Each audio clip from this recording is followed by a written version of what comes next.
Ainul Uyun. Di sini saya akan menjelaskan tentang interaksi sosial dan kelompok sosial. Simak video dengan seksama ya.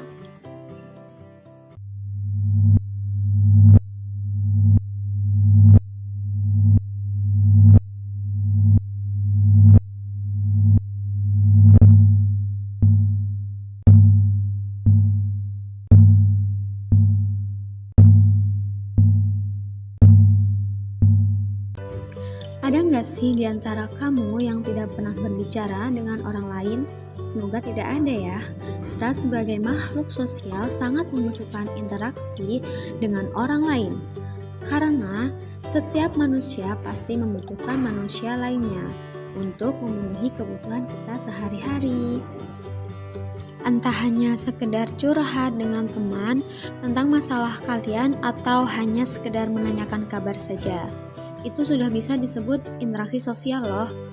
Namun, apakah hanya itu saja pengertian dari interaksi sosial? Tentu saja tidak ya teman-teman. Untuk mengetahui apa sih interaksi sosial itu, mari simak video penjelasan berikut ini. Cekidot.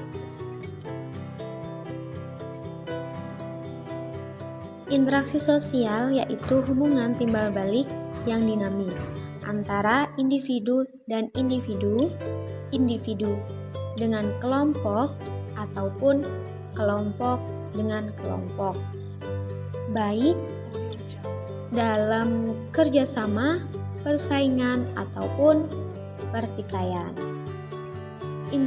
Interaksi sosial sendiri bisa terwujud dalam aksi dan reaksi. Misalnya nih, teman-teman bertanya pada guru saat di kelas mengenai materi yang belum teman-teman pahami. Ini yang dimaksud dengan aksi. Dan guru menjelaskan kembali materi yang belum dipahami. Ini yang dimaksud dengan reaksi. Gitu ya. Jadi, interaksi sosial adalah hubungan timbal balik antara individu dengan individu, individu dengan kelompok, ataupun kelompok dengan kelompok. Lalu, pengertian interaksi sosial menurut para ahli. Yang pertama, menurut Surjono Sukanto.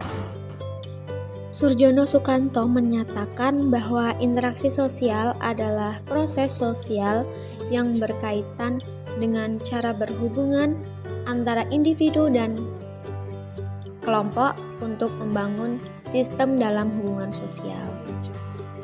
Yang selanjutnya yaitu menurut Gilin. Menurut Gilin, interaksi sosial merupakan hubungan-hubungan sosial yang dinamis yang menyangkut hubungan antara orang perorangan, antara kelompok-kelompok manusia, maupun antara orang perorangan dengan kelompok manusia. Sedangkan menurut Bonner, interaksi sosial adalah hubungan antara dua atau lebih individu manusia di mana kelakuan individu yang satu mempengaruhi, mengubah, atau memperbaiki kelakuan individu yang lain atau sebaliknya. Yang selanjutnya yaitu menurut Walgito. Walgito berpendapat tentang interaksi sosial yaitu hubungan antara individu satu dengan individu lain. Individu satu dapat mempengaruhi individu yang lain atau sebaliknya. Jadi, terdapat adanya hubungan yang saling timbal balik. Yang terakhir yaitu menurut Murdianto dan Handayani. Menurutnya, interaksi sosial adalah jalinan kaitan yang sangat kuat dibuat dengan sesama manusia berdasarkan struktur sosial yang ada. Dengan demikian, pada struktur sosial di masyarakat, dengan sendirinya akan berlangsung yang namanya interaksi sosial.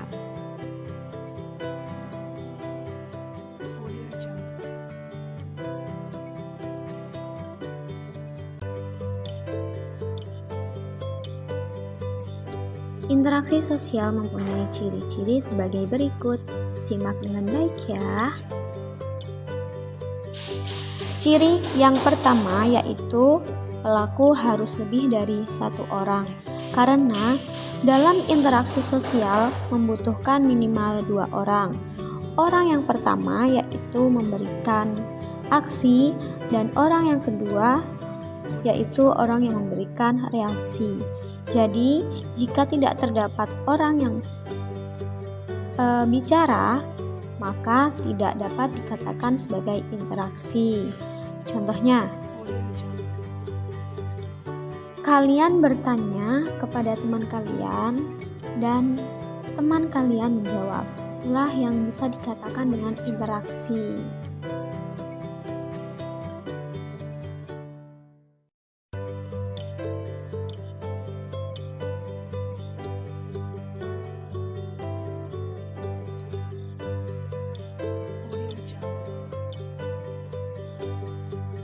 Ciri yang kedua yaitu adanya komunikasi.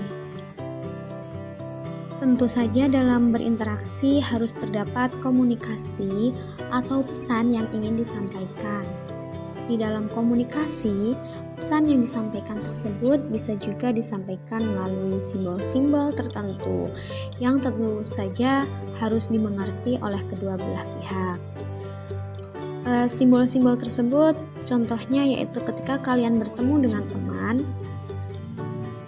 di suatu tempat dengan jarak yang cukup jauh, kemudian kalian melambaikan tangan kepada teman kalian tersebut.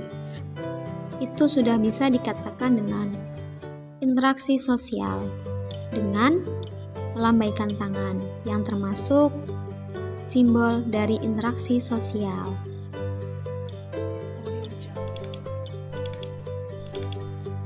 Yang terakhir yaitu mempunyai tujuan tertentu. Terdapat adanya tujuan yang ingin dicapai ketika kalian memutuskan untuk berinteraksi dengan teman kalian. Tentu saja di dalamnya terdapat dorongan atau tujuan kalian untuk berkomunikasi. Sementara itu hanya sebatas ingin bercerita tentang kehidupan kalian kepada teman kalian, ataupun kalian ingin bertanya tentang tugas yang diberikan oleh guru kalian dengan cara berdiskusi dengan teman kalian, ataupun tujuan-tujuan lainnya yang mendorong kalian untuk berinteraksi dengan orang tersebut. Itu tadi merupakan 3 ciri dalam berinteraksi sosial. Tetapi tidak semua kegiatan dapat dikatakan sebagai interaksi sosial ya.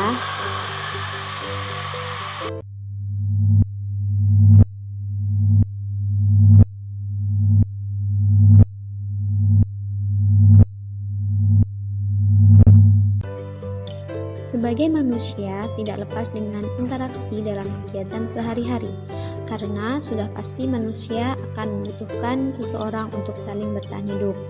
Namun, agar lebih jelas dalam interaksi sosial ada 2 syarat yang wajib ada di interaksi sosial, yaitu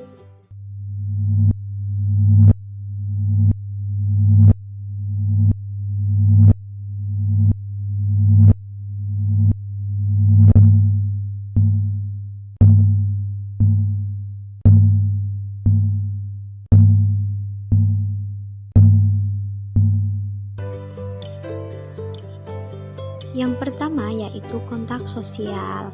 Kontak sosial yaitu suatu cara yang dilakukan seseorang untuk dapat berkomunikasi dengan orang lain. Di dalam kontak sosial, cara yang dilakukan ada 2 cara, yang langsung atau cara yang tidak langsung. Cara yang langsung disebut juga dengan primer. Artinya, kalian ini berkomunikasi dengan teman kalian secara langsung di tempat dan yang sama. Tidak ada batasan ataupun menghalangi. Contohnya adalah ketika kalian mengobrol dengan teman kalian di kelas karena tidak ada media apapun.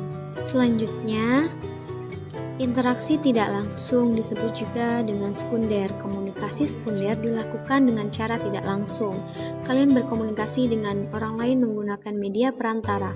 Contohnya adalah menanyakan kabar teman kalian menggunakan handphone, melalui pesan singkat di WhatsApp, di Instagram, Facebook, ataupun media sosial lainnya.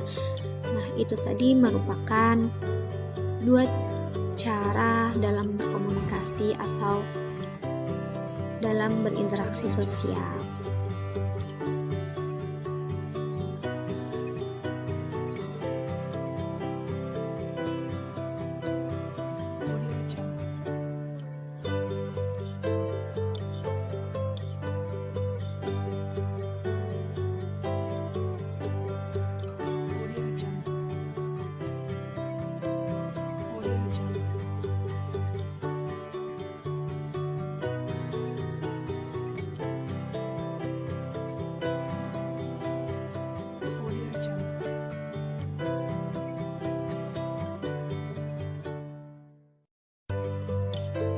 Kemudian, setelah adanya kontak sosial, terdapat komunikasi.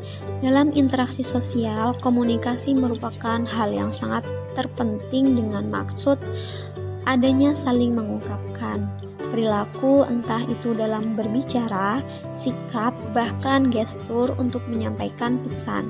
Namun, ada beberapa unsur pokok dalam komunikasi sebagai berikut. Yang pertama, komunikator. Komunikator adalah seorang atau sekelompok orang yang menyampaikan pesan untuk menjadi sumber dalam sebuah hubungan atau keterkaitan. Yang kedua, adanya komunikan. Komunikan adalah seorang atau kelompok yang menerima pesan dari komunikator. Pesan adalah suatu hal yang disampaikan oleh komunikator. Pesan biasanya berisikan informasi, pertanyaan, bahkan pengungkapan emosi dan perasaan. Dan media. Media adalah perantara untuk menyampaikan pesan. Media komunikasi dapat berupa lisan, tulisan, gambar, bahkan film. Biasanya memberikan pesan yang tersurat. Yang terakhir yaitu efek. Efek adalah perubahan yang diharapkan terjadi pada komunikan setelah mendapatkan pesan dari komunikator. Komunikasi yang terjadi antara satu individu dengan individu lainnya dapat disebut sebagai komunikasi interpersonal yang memiliki banyak teori di dalamnya.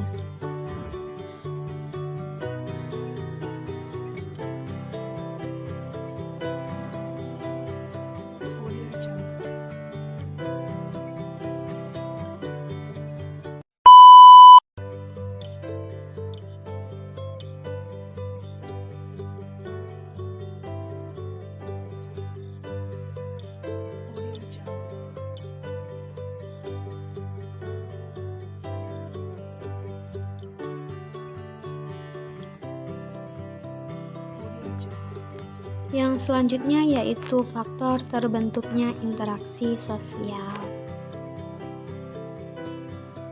Di dalam interaksi sosial pasti ada faktor-faktor terjadinya interaksi sosial. Yang pertama yaitu imitasi, identifikasi, sugesti, simpati, empati, dan motivasi. Yang pertama, imitasi. Imitasi adalah seseorang atau lebih melakukan untuk meniru seseorang dalam hal gaya, sikap, perilaku, hingga penampilan. Terlihat menyerupai fisik seseorang. Biasanya faktor interaksi sosial ini dapat terjadi pada individu yang ngefans dengan salah satu idolanya. Seorang yang ngefans dengan idolanya biasanya akan berusaha untuk memakai pakaian dengan model yang sama. Tidak hanya itu, seorang fans terkadang mengikuti model rambut yang sama dengan idolanya. Yang kedua yaitu identifikasi. Identifikasi merupakan suatu pemberian tanda ciri khas sehingga sebenarnya ini berkaitan dengan imitasi. Hanya bedanya identifikasi ini lebih ke menyerupai, sangat menyerupai. Seseorang dengan keinginan sama atau identik, kuncinya identik ya, bahkan serupa dengan orang lain yang ditiru atau idolanya, hingga menghilangkan jati dirinya sendiri. Hal ini sebaiknya segera dihindari karena kehilangan jati diri bisa membuat seseorang lupa kelebihan dan kekurangan yang dimiliki oleh dirinya sendiri. Yang ketiga yaitu sugesti. Sugesti merupakan seseorang yang terpengaruh karena adanya suatu dorongan diberikan orang lain dengan beberapa cara tertentu yang di mana seseorang tersebut akan melaksanakan dengan apa yang disugestinya. Terkadang tanpa berpikir rasional. Misal, kalian melihat iklan di TV, es krim di TV. Tiba-tiba kalian pengen banget beli es krim, yaitu yang dinamakan sugesti. Yang keempat yaitu simpati. simpati sendiri ini yaitu bagaimana kita memperlihatkan sikap akan rasa tertarik pada seseorang, akan sesuatu hal atau sikap yang menarik pada dirinya seperti penampilan, pola pikirnya, bahkan kebijaksanaannya dengan menerapkan nilai-nilai yang dianut oleh orang yang menaruhi simpati. Yang kelima yaitu empati. Empati merupakan merasakan sesuatu yang dialami oleh orang lain, baik itu kebahagiaan maupun kesedihan. Misalnya, ketika seorang siswa masuk ke PTN yang diharapkan orang tua bahkan temannya akan ikut merasakan kebahagiaannya. Nah, sekarang yang terakhir yaitu motivasi. Motivasi ini sering banget nih kita dengar kalimat motivasi. Nah, dorongan apa nih maksudnya? Dorongan agar seseorang bisa mencapai tujuan tertentu. Contohnya, misalkan kalian itu mempunyai teman yang selalu dapat nilai 100 kalau misalkan lagi ulangan harian. Terus kalian jadi kayak termotivasi nih, wah dia aja bisa dapat 100, kenapa saya enggak? Bisa kayak gitu. Jadi, ada perasaan semangat dalam diri kalian. Nah, itu tadi merupakan 6 faktor pendorong dari interaksi sosial.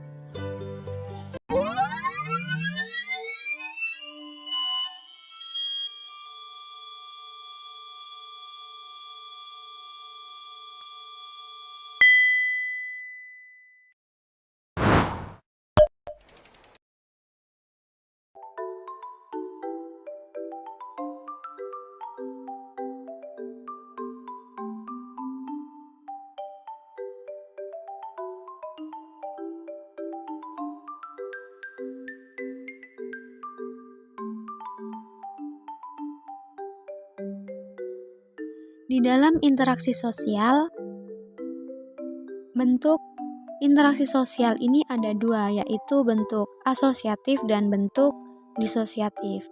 Kita bahas satu persatu dari yang bentuk asosiatifnya terlebih dahulu. Nah, bentuk asosiatif merupakan proses yang mengarah pada penyatuan atau sifatnya ini positif ya. Jadi dalam kegiatan interaksinya itu akan mengarah pada hal-hal yang menuju kebaikan. Nah, beda nih sama yang disosiatif. Kalau tadi kan asosiatif itu mengarah pada kebaikan. Kalau disosiatif ini kebalikannya. Jadi dalam berinteraksi itu malah mengarah pada perpecahan. Berarti disosiatif ini sifatnya negatif. Jadi, di dalam proses asosiatif dan disosiatif ini terbagi lagi ke dalam beberapa bentuk interaksi. Interaksi sosial yang mengarah pada penyatuan atau yang mengarah pada asosiatif itu ada 4.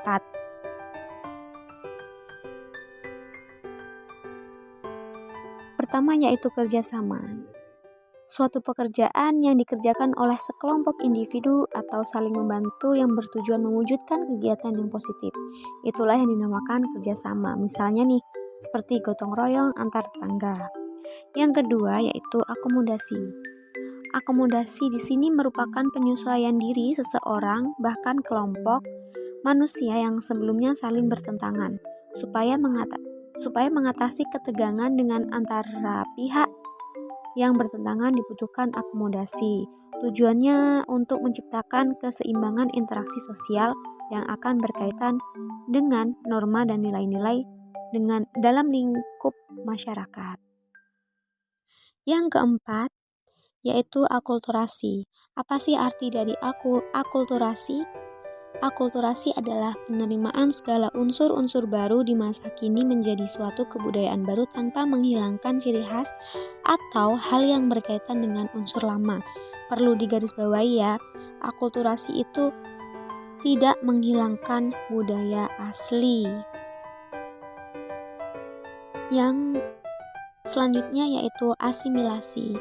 Asimilasi merupakan pencampuran suatu budaya dengan menghilangkan ciri khas kebudayaannya, lalu membentuk kebudayaan baru dan menerapkan dalam keseharian.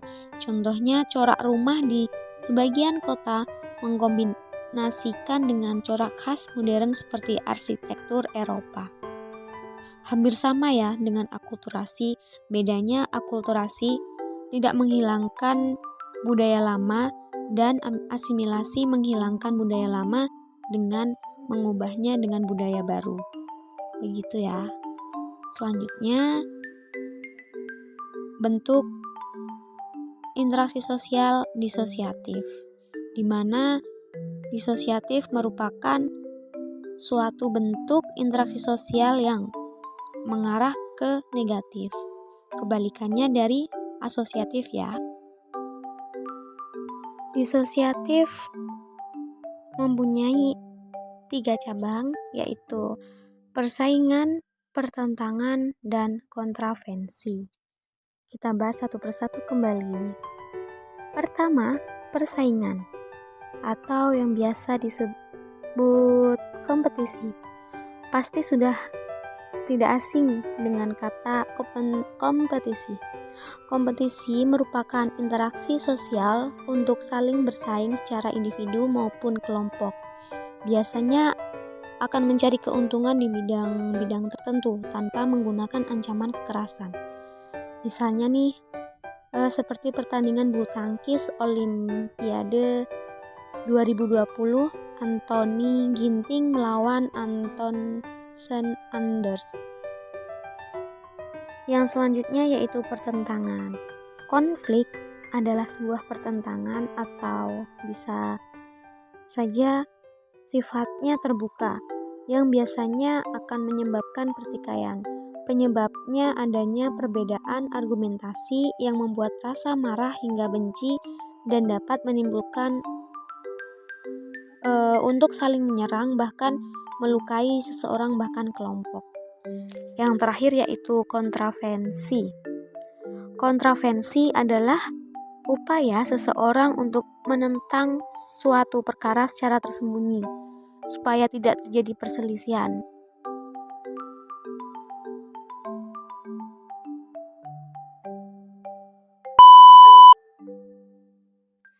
Baik, dapat saya simpulkan bahwa interaksi sosial merupakan suatu kemampuan yang bisa diasah. Dengan kata lain, setiap orang bisa memiliki kemampuan untuk berinteraksi sosial dengan baik selama ia selalu terus mengasah kemampuan interaksi sosialnya. Sekian video dari saya. Sekian yang dapat saya sampaikan. Mohon maaf apabila ada kata yang salah dari yang saya ucapkan. Saya akhiri. Wassalamualaikum warahmatullahi wabarakatuh.